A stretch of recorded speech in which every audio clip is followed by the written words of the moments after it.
brief time, I'd like to talk about the impact of hate on our communities.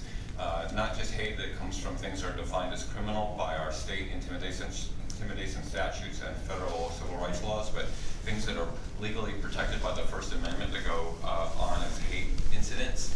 What we know from the research is that the impact of hate is wide, and there are ripples of hate. We know that the victims of hate experience greater psychological trauma than normal crime victims and normal victims of negative social interactions, including longer depression, more likely to change their behavior, more likely to experience fear, and even higher rates of depression. And they experience those incidences much differently than normal victims of crime. But on the second way, are the members of those communities who also experience waves of anxiety, that they might be the next targets. And there's sort of this ripple effect that goes out beyond the immediate victims and the targets of that hatred, where those folks experience greater levels of anxiety, including changing their behavior patterns. They may be afraid to go out. They may be afraid to exist in the state. And then the next wave of impact is on neighboring communities, other marginalized communities who feel like they may be targeted as well. And so there's this incredible ripple effect that flows out through the communities, and then communities themselves begin to suffer. Those communities expand over a physical space, but also across time. Those things that happened 30 years ago can be discussed by those communities like they happened yesterday. There is a real similarity with post-traumatic stress syndrome around these issues of hate that exist, and people are constantly reminded by stories in the news or other incidents that happen to other people that raises those anxiety levels. And then lastly, the place itself becomes stigmatized by those incidents of hate. Can you say Laramie, Wyoming, or can you say Jasper, Texas, without thinking of the crimes that happened there over 20 years ago? Similarly, Portland, Oregon, because of the murder of Mulugeta Seraw and the incident that happened on the Max in 2017, have been associated with these crimes. And I get regular calls from people outside the state saying, can I be safe in Portland, Oregon? Can I be safe in a place where the alt-right marches, where these horrible crimes have happened? Is this a welcoming place? And so those impacts are far and wide. This isn't a normal social interaction. This is something that has a neutron bomb effect on communities. So it's really important to send a very clear message out that these values are not the city's values. And I really want to be here as a representative of the coalition to commend the work that you're doing and the importance of sending this message out far and wide about the importance of saying we are a welcoming place and we don't agree with these things that have happened in our community that have characterized our community. And thank you for your work. Thank you. Good afternoon. Good afternoon. My name is Dacia Graber. I have been here before as a labor advocate for equity and inclusion, but today it's different. I'm here today as a student of Homeland Security at Concordia University, where I am currently doing my capstone on white supremacy, extremism, and proliferation in the Portland metro region. I've spent the last 2 years immersed in the studies of groups and individuals in our region, some of whom are in this very room today. So, it is an honor and a privilege to be here today as this council declares a bold and courageous path to both acknowledge the racist history and structures in place in the region, and more importantly, to forge a path forward and commit to exposing and ultimately eradicating white supremacy extremism. Where there is a will, there is a way.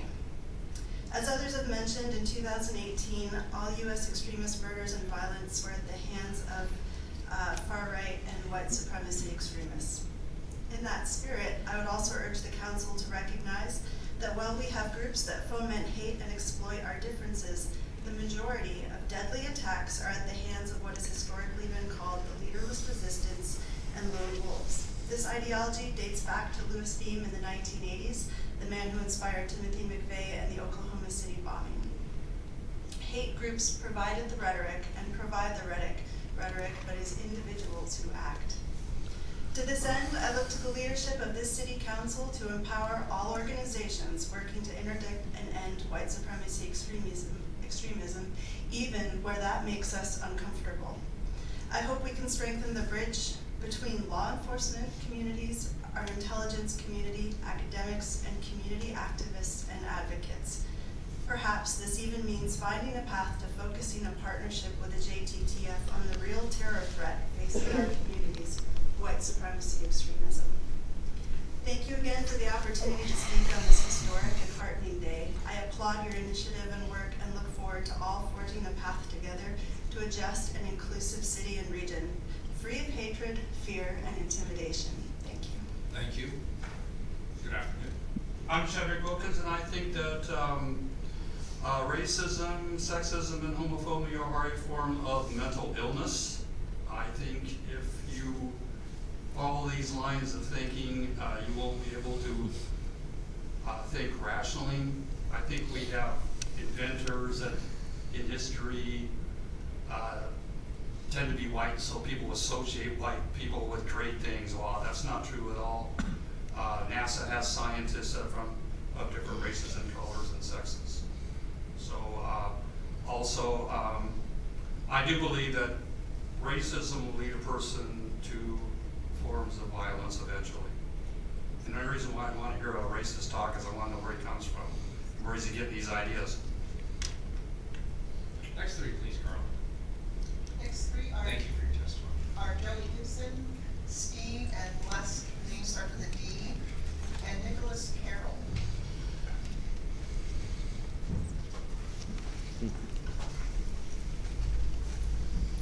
Good speech. Do you want to start on this side, please? Yeah, my name is Joe Gibson. I'm the founder of Patriot Prayer. I have a brown daughter. I have a white son. I believe that they're both equally beautiful. I believe they have a great future in front of them, and anyone who would make my daughter feel like less of a person because of the color of her skin, or make my son feel like less of a person because of the color of his skin, I think is a horrible thing, and I'm here to denounce all forms of white supremacy and hate. With that being said, I'd like to read from Corinthians. Love is patient and kind. Love does not envy or boast. It is not arrogant or rude. It does not insist on its own way. It is not irritable or resentful. It does not rejoice at wrongdoing, but rejoices with the truth. The truth. Love bears all things, believes all things, hopes all things, and endures all things. I think that it's great to denounce white supremacy, and I think that looking at this resolution, there's a lot of, the word hate is in it a lot, and it's about what you guys are against, what you denounce, but I think that you have to have a solution, and I do believe the solution is love, without a doubt. You cannot fill a dark room with more darkness or more hatred. We have to bring light into it, and I do believe the answer is love. And if you guys are serious about attacking hatred and fixing that problem that you have in the city of Portland, there's one fact that we all have to admit, okay? Hatred doesn't care about the color of your skin. It doesn't care about your gender, your sexuality. It doesn't care if you're Republican or Democrat. It doesn't matter if you're liberal or conservative. It wants to infect every single person in this world who allows it to happen. And unless we can admit that no one is immune to hatred, it doesn't matter if you're conservative. There's a problem with hatred with conservatives. There's a problem with hatred and Patriot Prayer. There's been a problem with hatred with liberals and Democrats, communists, Antifa. It is a problem, and I see it, and I'm just as guilty as anybody else. And I think that that's something that we have to talk about, and we have to admit the fact that hatred is not just about racism. It is a form of hatred, is what racism is.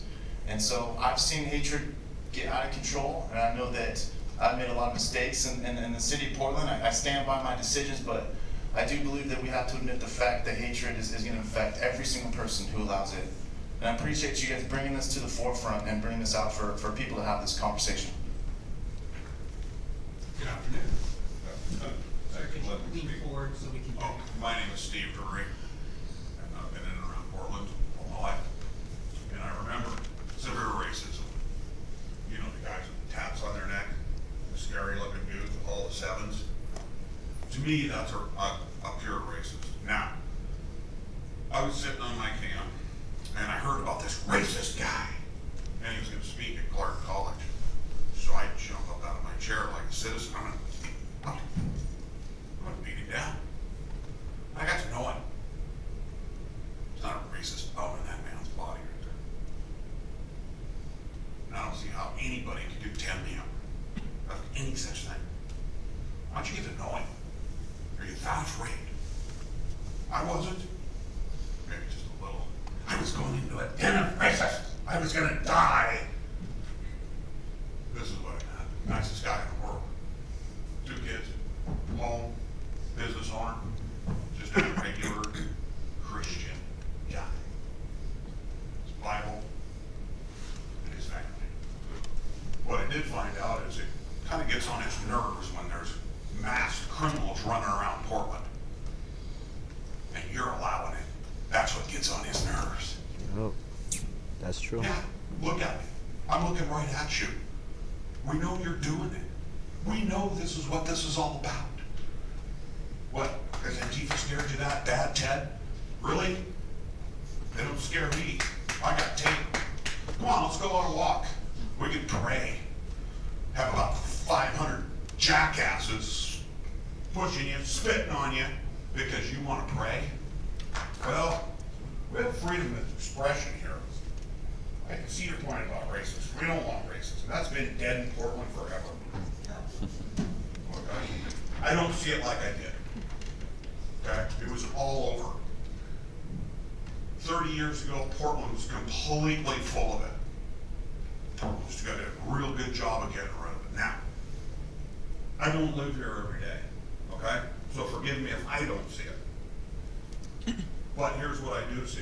All kinds of people show up to rallies. People they've never met. They buy a Patriot Prayer shirt online and come out there and start cussing at people.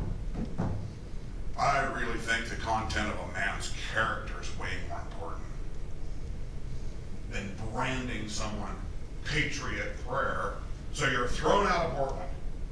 How about we take each individual by their actions? He was saying somebody was racist and said something. Let's hold that person accountable.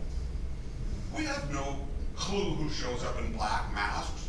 Are you going to hold everybody accountable for what the last black? No. You're going to take one individual. Thank you. Good afternoon. Hi, thank you, Mayor Will and Commissioners. My name is Nicholas Carroll. I'm a city employee, but I'm on my lunch break speaking personal experience. This is very personal for me, so I thank you for this resolution. I'm a product of a mixed race marriage. My dad is a white man from Kansas. When he joined the Air Force in the Vietnam War, they stationed him in Thailand, where he met a Thai girl. They got married and had 3 children. And they celebrate their 50th anniversary in December this year. So they prove that love does transform boundaries of cultural and race and religion. So I participate in some of these rallies, and some people, friends of mine, ask me why do it.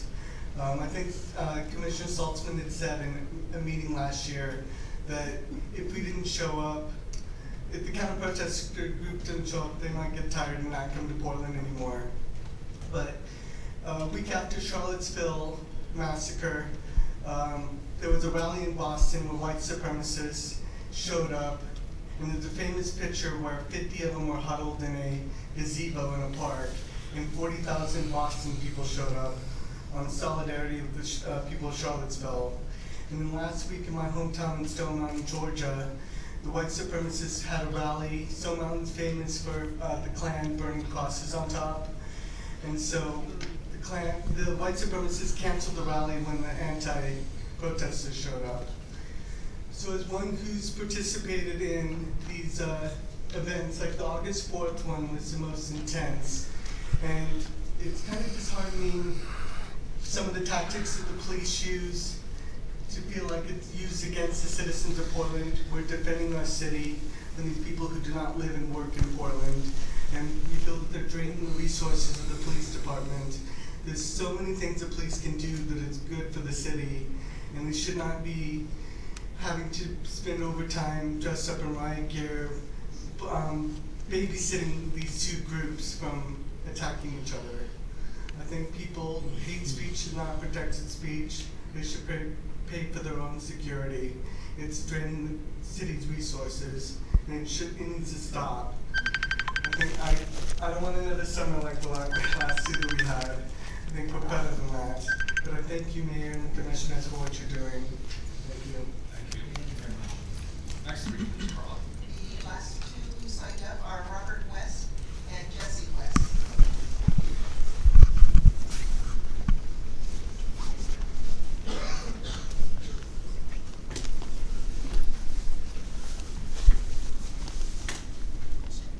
Okay. Hi, my name is Jesse West. I'm mixed. I'm half Mexican, half white. My dad over here is Robert West, and my mom's Mexican. A lot of people have been like Antifa. I've seen some officers